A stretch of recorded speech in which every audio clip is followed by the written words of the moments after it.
How's everybody doing today? It's another great, wonderful Indiana spring day. It's about 70 degrees out, probably.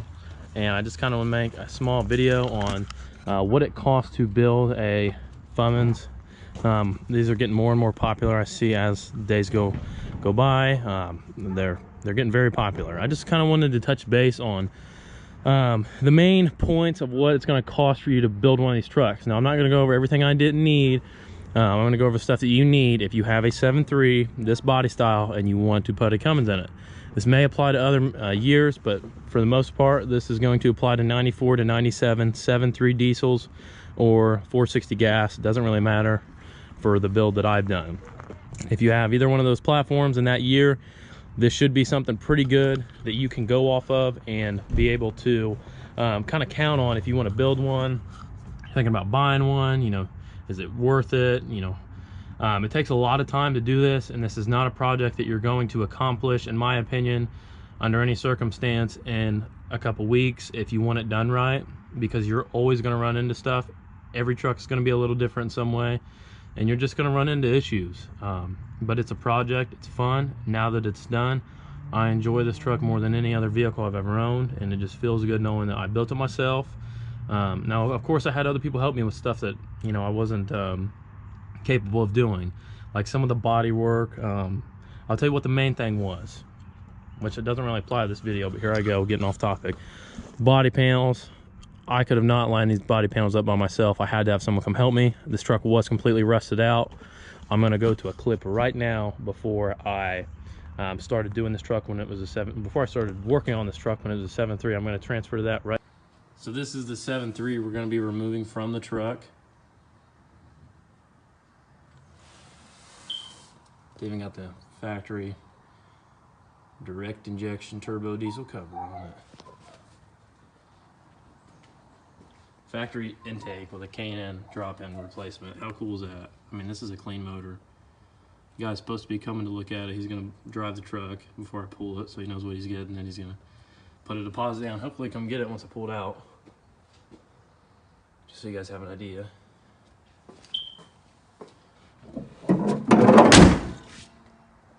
She should. There we go.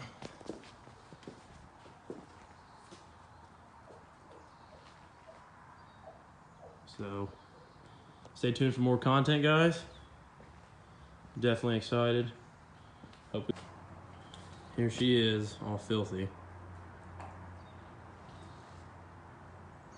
That bed is obviously not getting used. It is trashed. Do a little interior walk around. It's a little dirty. Door squeak.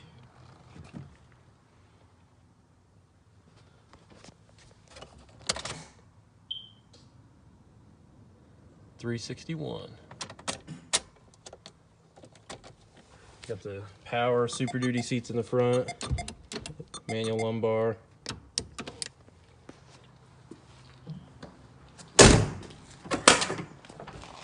Bunch of tools and shit in here.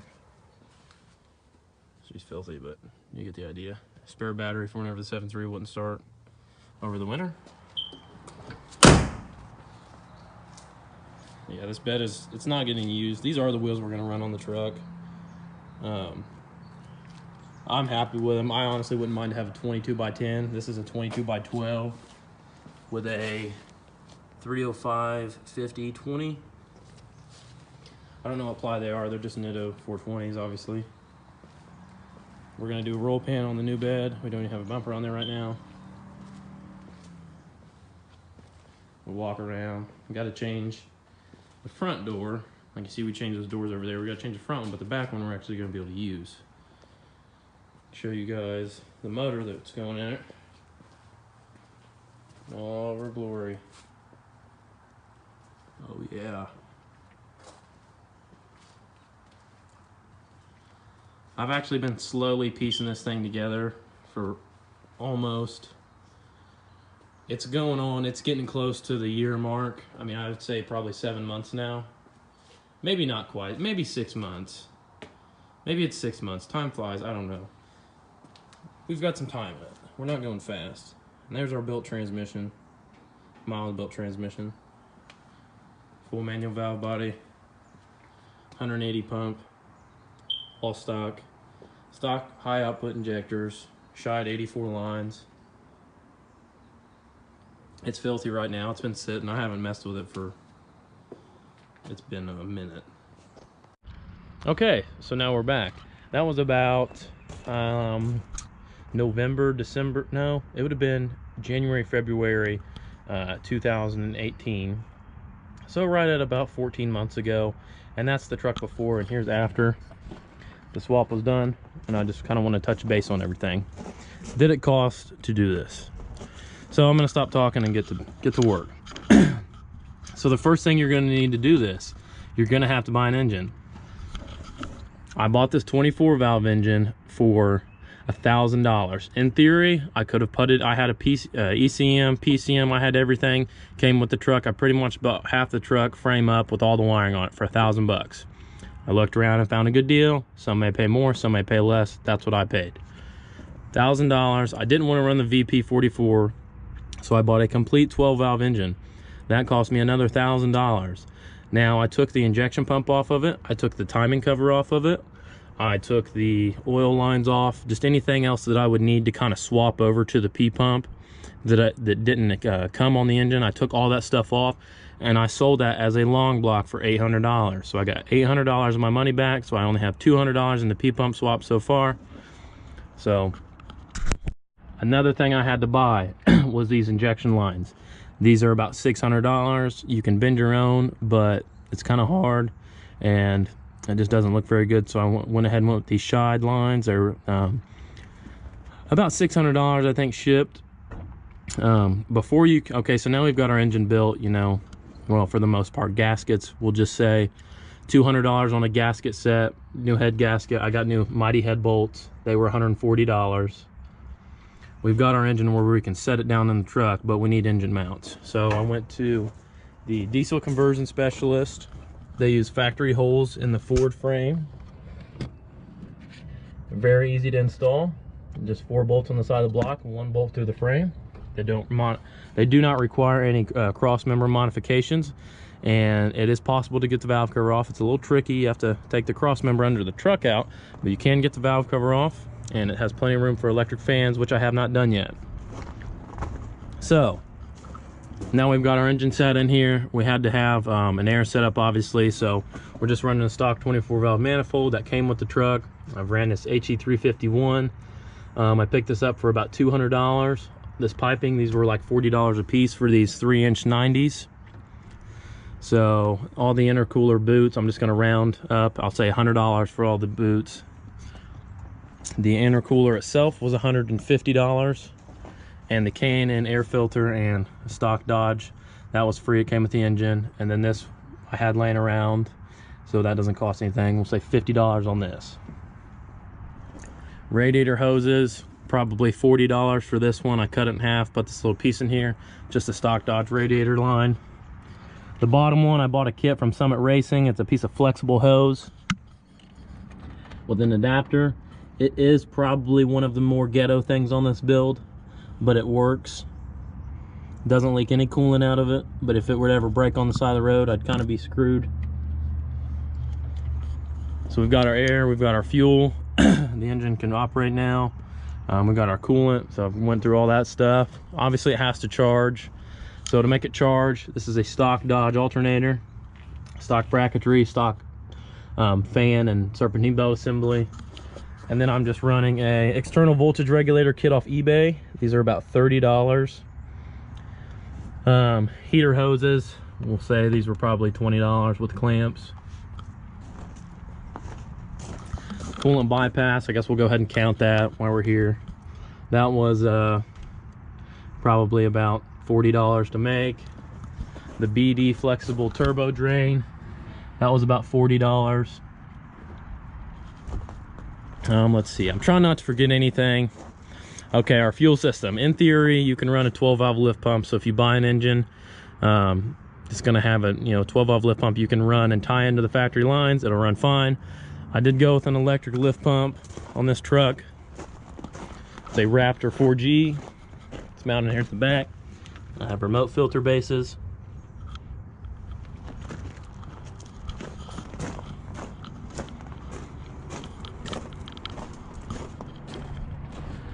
Okay, I think that's pretty much everything up front. I don't know what else I'm missing. Well, the Raptor fuel pump was about $450. And I ran a sump. I did buy and run a sump on the truck. It's like a $40 eBay special. There's another filter base.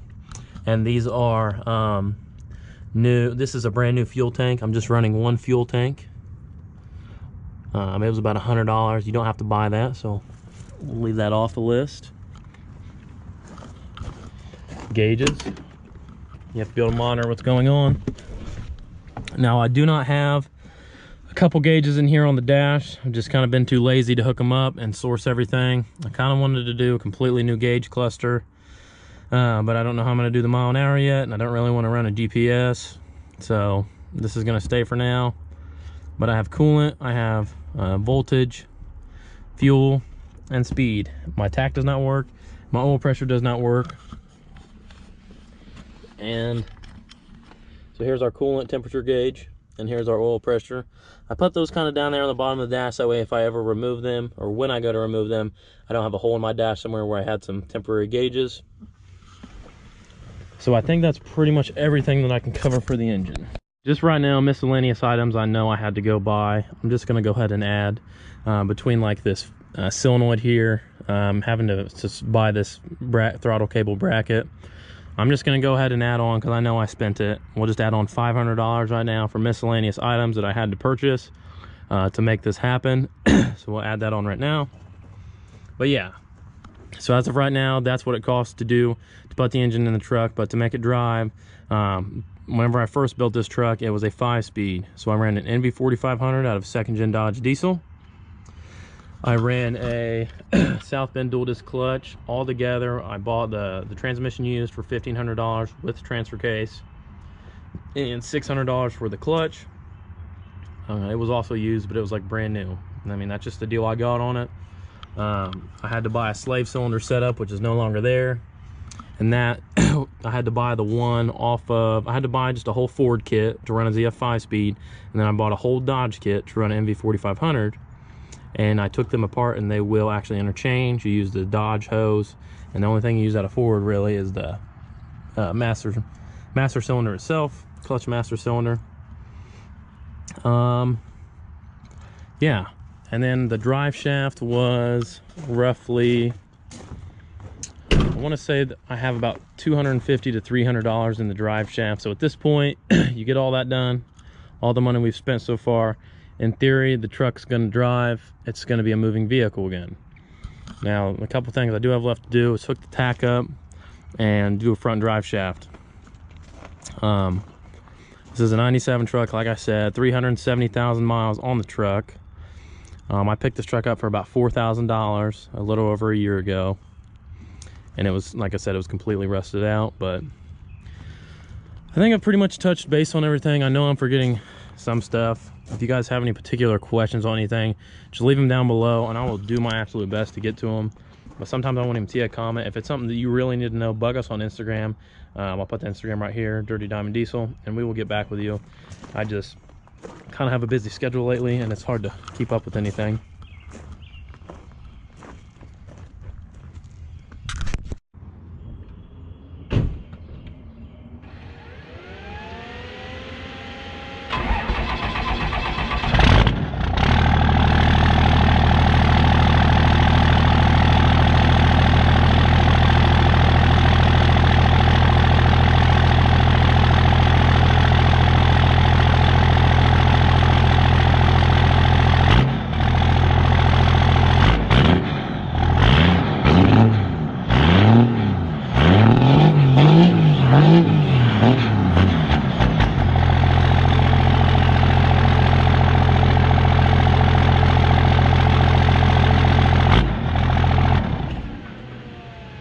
I also do want to kind of go ahead and touch base with you guys. Obviously, this truck is no longer 5-speed. I swapped it to an automatic. For me to do that, so for me to swap to an automatic from the 5-speed, I sold the 5-speed setup. It didn't cost me anything at all. This much, I think the transmission controller, I did have to buy that. They're like close to $1,000 from Fire Punk. Other than that, the transmission cooler, I'll show you what I'm running.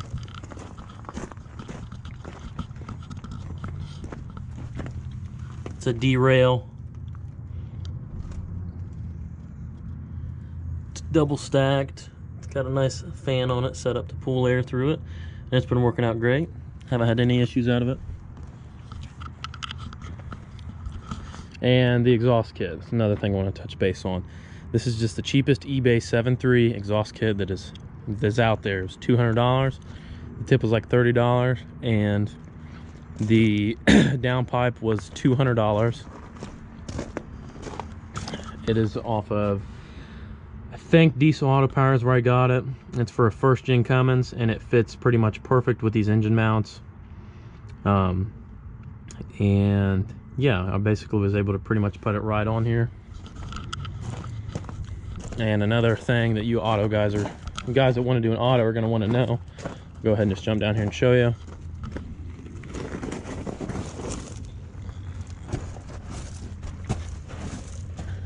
So here's the underneath of the truck. This is how I made the cross member. So it was just a standard cross member. I took a huge piece of, I think it's 3/8 steel, and welded on it. You can see. I got 2 pipe plugs and used the Dodge factory auto mount and put a piece of steel. The piece that's all rusty is a piece I had to make. It bolts onto the Dodge mount, and then I drilled 2 holes and put a pipe plug in between them. So that takes the vibration out of the drive line. You can see the drive shaft there. Another thing you're probably going to be curious about is how I shift it. So this is actually pretty cool, guys. So this is a factory. This is the E4OD bracket. All I did was I flipped it, drilled 1 hole, and bolted it on there, and it works great. Goes through every gear. I did have to get a shoulder bolt, and I apologize for the welds looking kind of crappy on that, but the good welder was out of gas, so I had to use the Harbor Freight Special, and that's why the welds look kind of crappy on that. But yeah, that literally will bolt right onto a 47 RH or RE, and it will work fine. It will not give you any issues. Obviously it's controlled by the Fire Punk anteater, so that's how it shifts. Yes, that is a license plate right there in the floor, because my 4-wheel drive shifter is not hooked up. I hope that this was a good informational video for a lot of you guys out there that are curious about building your own Cummins Ford. Just be aware, this is not a swap that you're going to do in a couple days. It takes a lot of time to perfect it and do it the right way, and you're going to want to do stuff along the way, like for instance this core support. I mean, in theory I guess you don't have to buy one, but if it's a 92 to 97, you're probably going to have to buy a core support, because it's not going to be in one piece whenever you take it out, so you're not going to be able to put it back together. They're about $600. Yeah, I kind of wanted to put this video out there. There's like I said, it's getting more popular nowadays, but there's still not a lot out there to kind of go over what it costs to do so. So if you play your cards right, you can wheel and deal a little bit, and wait for a good deal, be patient. That's what it's going to cost you. At this point in the video, I don't really know what it cost me. I just went through and figured it up with you guys, but like I said, I'm going to put it right here at the end, so whatever that is, that's how much it costs. If you want to see any videos or anything on us driving the truck, there's plenty on the channel currently. Just have to look around. If you guys like this kind of content, like the video, subscribe, help us grow our channel. Any of you guys going to be at Rudy's Diesel season opener here, I think it's Friday, Saturday event only. We will be down there racing Mason's truck, so hopefully we can see a lot of you guys down there. And yeah, I'm going to close out the end of the video. Like I said, subscribe if you're new to the channel. See you guys later.